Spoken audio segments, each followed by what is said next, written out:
Coming up, I'm going to share the real reason why you're bored at work, and then what is that impact having on you, and then why Americans don't care as much about work as they used to. This is fascinating stuff. We'll break it down next.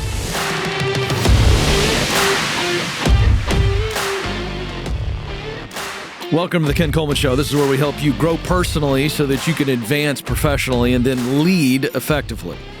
In other words, winning at work, getting the competitive edge to win at work. So we're going to talk about boredom today because boredom gets overlooked a lot when we talk about thriving at work and winning at work and the impact it has on us.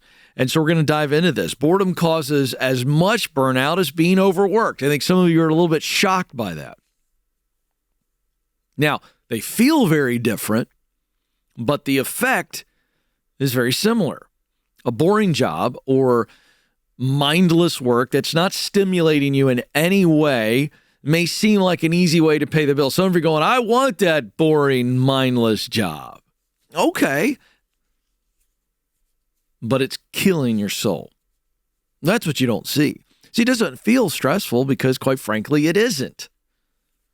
But it's a sign that you are in the wrong seat, maybe on the wrong bus. So I want to pause right here, and I want to address the cynics, because there is a massive amount of people in this country and around the world that love the concept of a boring job that doesn't push them, that doesn't pull them. They just say, hey, this is great. I got plenty of mind candy and mind snacks to keep me going through the day, and I barely have to exert myself at all. In fact, maybe exerting is not even in the realm of reality. You just don't ever exert yourself because it is so, in fact, easy and boring. And you say to yourself, and you've convinced yourself, by the way, and I believe that you believe that a boring job is just what you want. But I want to challenge that today. If you're bored at work, it's because you're not operating in your flow state. Now, this flow state theory is based on research that began in the 70s by a guy by the name of Mihai Csikszentmihalyi. You'll never be able to spell that in a million years. But he's the guy known for a very famous talk on flow in a TED Talk. So you can go watch it. And I highly recommend, by the way, that as I challenge you on some of this stuff today, if you want to go deeper, it's a fascinating talk. And you can watch it on the TED Talks on YouTube, and I highly recommend it. But to give you the short version, the cliff notes here, it's the state of flow is describing a mental state where someone is fully immersed in an activity or task. It's completely, so picture going underwater, right? I love those nature shows and an underwater diver, and I'm always fascinated by the camera crews that go underwater and all that. This is full immersion. You are completely in and under the water, and you are in this task. You aren't 1 foot out, 1 arm out. You are completely immersed. So how does one achieve a state of flow? This is really simple but powerful. You achieve a state of flow by finding that healthy intersection between challenge and skill level. So let me explain. If you're doing work that's too easy and it doesn't challenge you, you'll be bored. If you're doing work that's too difficult and overwhelms you, you'll be anxious. So what we want to find here is that intersection where it's a healthy version of both. So start exploring. What does my intersection look like between challenging, right, and being able to meet the challenge, right? So it's challenging, but I've got what it takes to do it. See, boring looks different for everybody. So what could help the challenge side of the equation? This is what you're asking. And if you feel you're bored, this is an exercise. So do you need more work, or does the work itself need to be more challenging? In other words, it's difficult but doable. Is it time to learn something new? Now, what could help the skill side of the equation? So let's pause here. If I need more challenge. I've already got enough skill, but what I need is more challenge. And I'm looking for a more difficult, a new set of tasks or a role to take on. I've got the skill. I'm just not being challenged by the work. So it's not difficult enough. So we got to, right? We just kind of go over here to this meter and go, okay, I need more challenge. It's got to be difficult, harder. And to give you an example, if you work out with weights. So whenever you start this process, it should be challenging to you, but you never want to overwork it. But as you begin to consistently show up in the gym, then what you're going to have to do is, on some level, you either raise the weight of what you're using or you do more reps. Either one, what we've done is we've taken the challenge and we've ramped it up. So if I can do a set of 25s each arm, I'm doing curls, and honestly, I mean, I'm getting a little bit of burn, but not much. It's too easy. So what do? I either do more reps. Instead of doing 10, maybe I do 20. Okay? Or I pick up a set of 30s or 35s and I'm going that way. So we all understand that. And if you are bored at work, you've got to look at both of these things. We've got to look at challenge and skill. I need healthy tension there. In other words, I need to be really, really challenged with the skill I have. And as a result, I'm getting better and I'm more engaged. And this is where flow happens, okay? So what could help the skill side of the equation if it's more skill? It's pretty challenging, but it's too challenging. I raised my hand for something. I got in over my skis. So I'm going to have to get more skill. And by the way, we're constantly looking at this because if we are constantly growing and getting to a point where we need to move the challenge up, skill better come with it. So, do you need different work that better fits your area of giftedness? That's the question. If your to-do list is dictated by an employer, you've got to ask for change. And this may be difficult and not fun, I get it. But you got to figure out what you need to get to that healthy intersection between challenge and skill. That's where flow happens. So you got to go ask your leaders for what you need. In theory, they should love this. A healthy leader who doesn't have their head up their rear end should enjoy this because it means they're going to have a happier, more engaged, more productive employer. If they say no, well, we just got ourselves a sign, right? Why would they say no to this? Well, there could be a myriad of reasons. But if you want to know when your time is up, and I want to park here. This exercise is also super clarifying. This idea of if I'm feeling bored, this process works. But if I'm also going, this is beyond bored now. I feel like I've raised my hand a few times. I feel like I've looked for opportunities.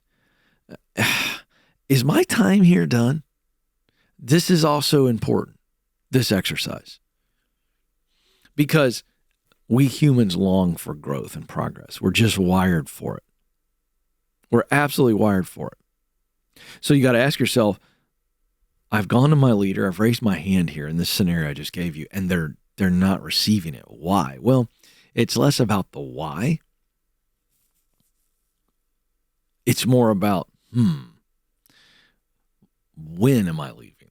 See, we go from, you may never know why. It's a head scratcher. Why would a leader not want to take my desire to learn more skills, accept greater challenges, and not channel that?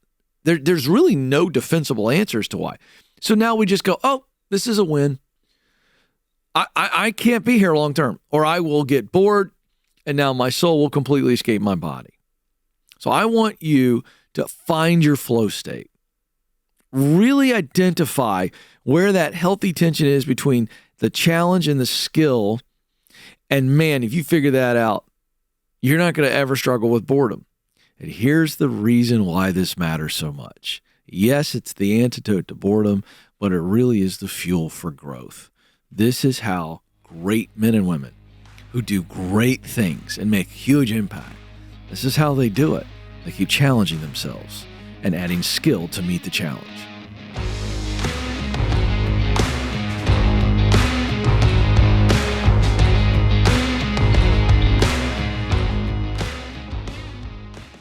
Hey, I want you to stop and imagine your life 4 months from now.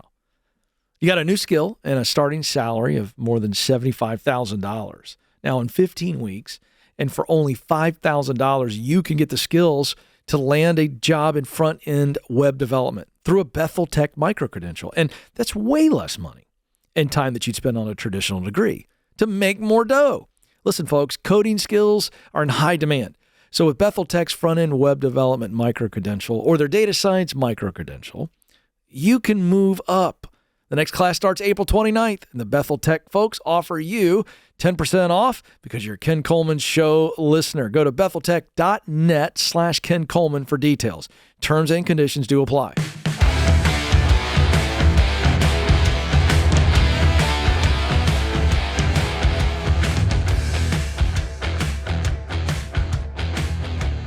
Hey, folks, the key to doing work that allows you to expand your income to its greatest opportunity. In other words, how do I make the most money? I can tell you that it involves meaning. Ramsey Solutions did the largest study on net worth millionaires, and 96% of them said they loved their work. So how do you figure that out? How do you answer the question, what is this thing I'm wired to do? Well, I'm super excited to tell you that our Get Clear assessment, which has helped so many people, we have added something to it. We have written a short book called Find the Work You're Wired to Do. And while the assessment is going to help you answer the question of who you are and why you are that way and what you want to do, it gives you really good ideas. We've written a short book that honestly I'm so excited about because this book is like me coaching you with your assessment results. Your assessment's going to give you, here's what I'm good at, here's what I enjoy, and these are the results that matter to me, and this allows us to see ourselves as we truly are. This is about identity, and then we get ideas on, well, what could I do, and why would I want to do that? And then the book comes along and says, all right, where is that work? How do we find that work? And then how do we get there? And so I'm very excited about this. These products are paired together. Find the work you're wired to do. This is a great graduation gift, by the way, for high schoolers and college students, anybody who's feeling stuck. It comes with the assessment. Super excited. You get the book, you get the assessment. They work hand in hand together. If you pre-order Find the Work You're Wired to Do now, you're going to get the audiobook and ebook for free. And by the way, each of those comes with assessments. So this is a great deal. Pre-order right now at kencoleman.com. Comes out in May. Pre-order right now at kencoleman.com. The new book is Find the Work You're Wired to Do. And again, not a long book, much shorter than previous books I've written. And this is a coaching manual. It picks you up at your purpose statement and then says, all right, now we're going to figure out where we want to go and how to get there. It's a fabulous, fabulous combo. Get it at kencoleman.com. All right. I want to get to this article here. This is pretty fascinating. We've talked about this in the past, but this is so well written. This is a Wall Street Journal article and editorial, and this is really enlightening. The headline is Americans don't care as much about work, and it isn't just Gen Z. Poor Gen Z. I parent 3 Gen Z, and they're getting picked on by the media, and it's all clickable and all that crap.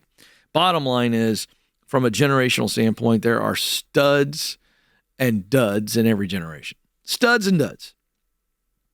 And studettes as well, if that matters to those of you. There are stars and there are duds in every generation, and we don't need to just kind of boil this down to Gen Z. But this is a fascinating look at where we are right now in the world of work. This is really important because if you're kind of going, I'm leading people like this, or I'm feeling this, why am I feeling this? So this is an interesting take. And I'm not sure I agree with the headline, but it's really clickable. Headline is Americans don't care as much about work. I think that's really well written, and they were taught how to write headlines like that get you to click. and my team clicked on it, and that's why I'm sharing it right now. But if I had an alternate in what I believe to be a true headline, it would be Americans want more than just work. Let's unpack this. The unemployment rate right now is still really, really low compared to the pandemic. The pandemic, by the way, will be I believe, the most watershed moment in the history of work. If we look back, I think if we go 1,000 years from now, we still look back. I think the pandemic, COVID-19, and how it changed work will be the greatest watershed moment in the history of work. And so that is the central character. So as I give you this is where we are now compared to pre-pandemic. Here we go. Unemployment rate, just as low. The amount of people in the labor force, same levels. And wages are growing at roughly the same pace after inflation. Okay? So that's what hasn't changed. What has changed is that work is no longer at the center of American workers' focus like it was prior. In other words, we want more time with our families. We want more time for ourselves. In other words, we want flexibility.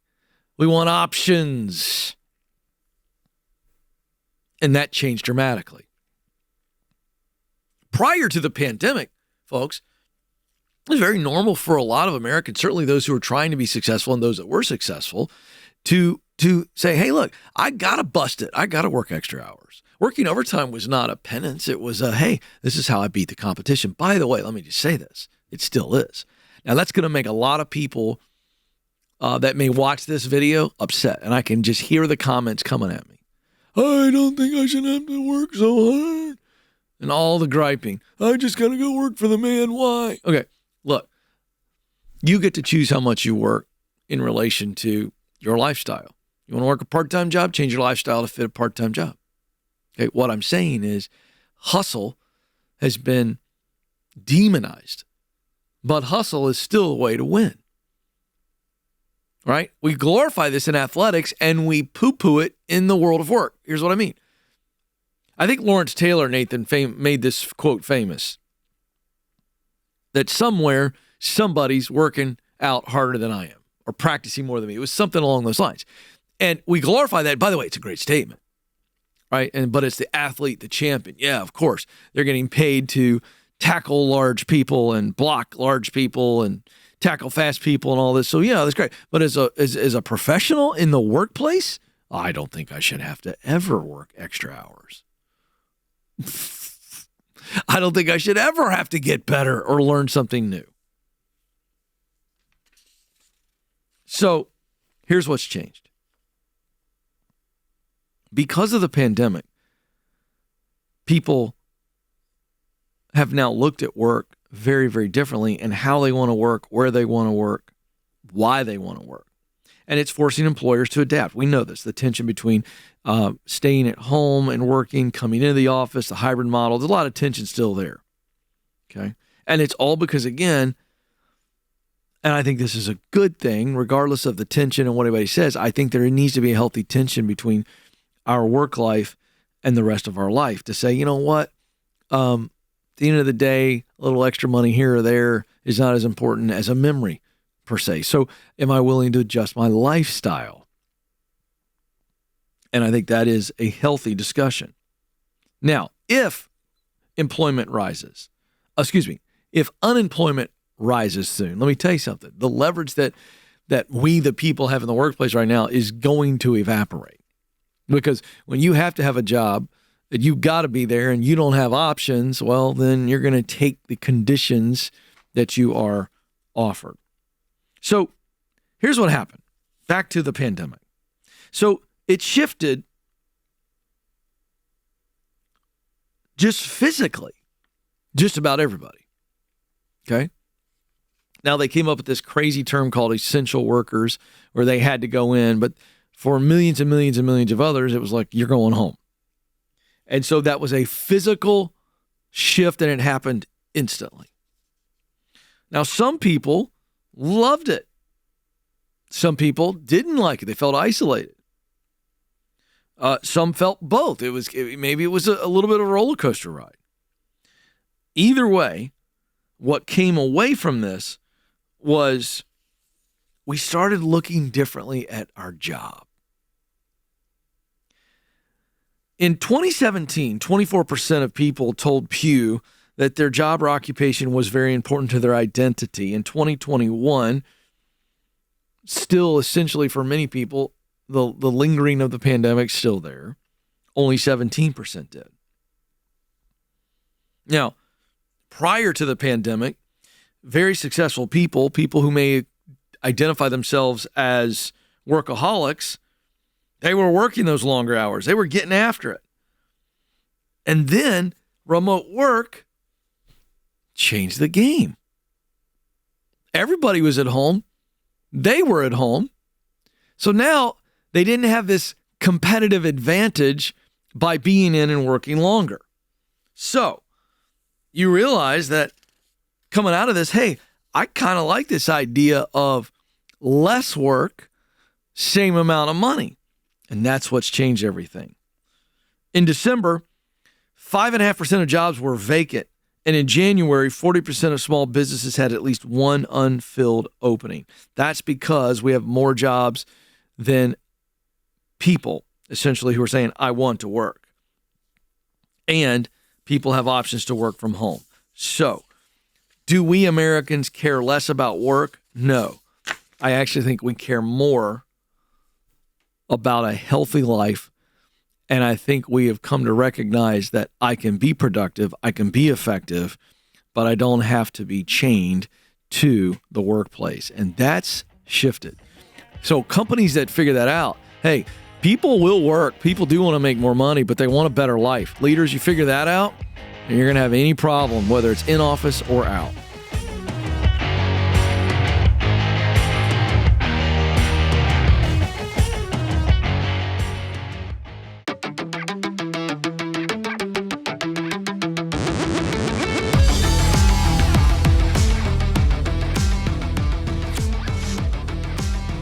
Welcome back to the Ken Coleman Show. Thrilled to have you with us. It's time for a coaching session. Let's go to Richie, who joins us in Raleigh, North Carolina. Richie, you're on the Ken Coleman Show. Hey, Ken, what's up, man? You are. That's what's up.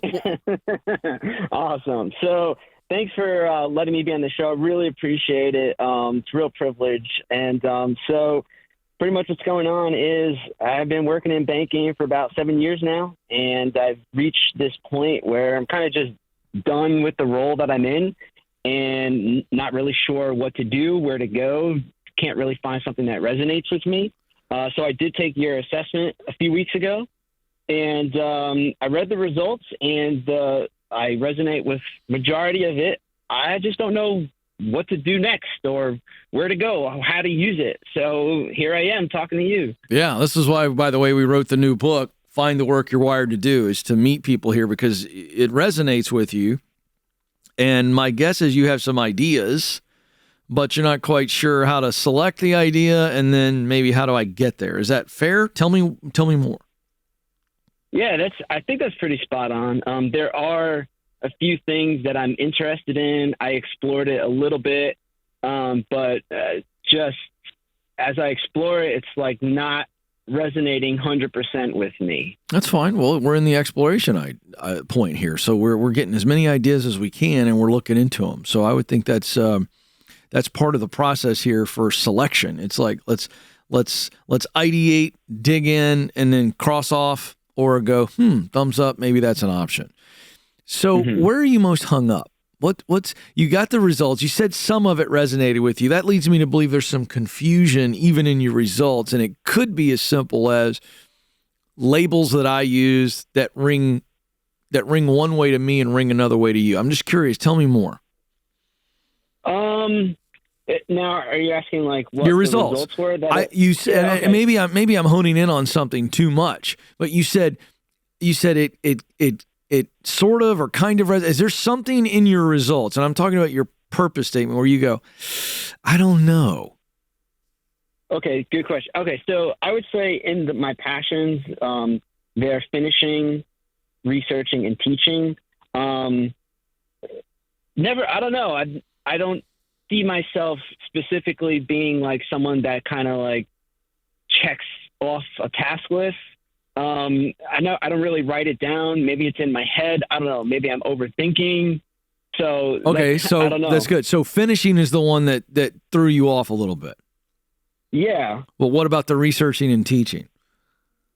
So I definitely resonate with researching. If something interests me, I definitely dive deep into, podcasts or just some kind of content reading to kind of get familiarity, with that. And then I do like kind of show and tell. Like I do research stuff, and then great. I like to talk about it. Okay, yeah, so that definitely resonates with So me. what hung you up in the finishing is we give a brief paragraph description of each passion, each talent, and each mission. Right. You saw something about you like to get things done, cross things off the list, and you said, well, that's not technically me. I wouldn't say it's 100% me, not all the time, especially not in work, or at least not right now. Yeah, and maybe it's that way. Maybe it's not. Maybe it's that way because I'm just kind of done with my role. And I really don't care. You're hung up on the technicality of how I described that. But if you look at the rest of the description, and if you look at what others say about you, right, or how you wow others, right. Mm-hmm. Do those resonate with you as a guy who just gets stuff done? Yeah, a little bit. Yeah, a little bit. I guess I'm just hung up on it too much, and I can't get out of my head. Maybe. Well, I know you're hung up on it. The point is that you love completing something. You love researching, and you really love getting stuff done. Is this true or false? Yeah, that is true. Yeah, for sure. All right. So now we're on the same page. The issue is not how you get it done. The issue is you're a guy who gets really fired up upon completion. Let's get her done, as Larry the Cable Guy would say. Yes? Yes. Yes. You love that. Yeah. All right. So let's dive deep here. What are the type of things up to this point of today's phone call in the world of work that gave you the most juice when you got it done? Gave me the most juice that got it done. A task or a role, like when you were getting stuff done at some point in your career, have you gotten a whole lot of excitement going, man, that was a good day. I got this done, this done, this done. Talk to me. Yeah, I guess when I am helping like a customer and they, they give me kind of like instructions on how they want to get their task done.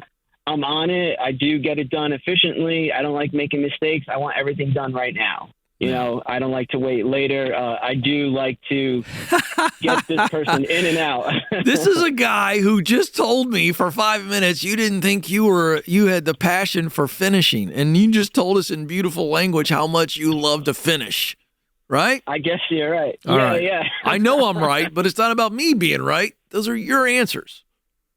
Yeah. All right. So the question is, what's your missional result? I think I know, but I want you to tell me. What's the results that you get most motivation about delivering? Service. Bingo. That's a people result. Yeah. Because if it were efficiency, that's a process result. Do you get that? Yeah, I get that. So serving is a people-focused result. What were your top 3 talents? Compassion, instruction, and communication. All 3 of those are people skills, yes or no? Yes. Bingo. So here's where we get the ideas. And by the way, this is why I wrote the new book, Find the Work You're Wired to Do, because it meets you at your results, and I walk you through how to look at not just your top 3 talents, but even your solid talents. We call the top 3 super talents. And then anything above average is a solid talent. And this is where we find ideas. So now that we know that you're driven towards people, like even the researching part is got to be driven towards a people result. The finishing is all about people results. The teaching it's got a person on the other end of that. So there's 4 types of work, Richie. There's people work, idea work, process work, and object work.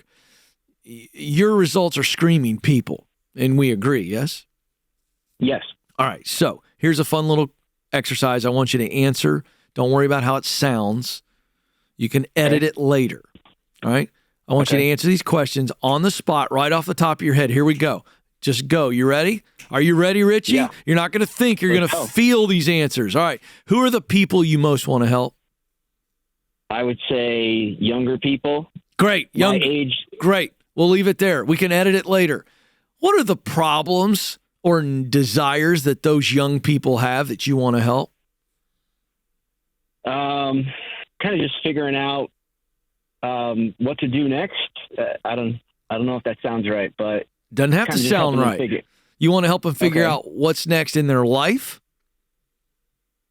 Yeah. Okay. And then what's solution to that? Like, how would you, what's a solution, a way that you would do that? You would go, Ken, if you paid me to try this for 30 days and I knew I couldn't fail and I didn't have to commit to it, this is how I would try to solution or solve for that.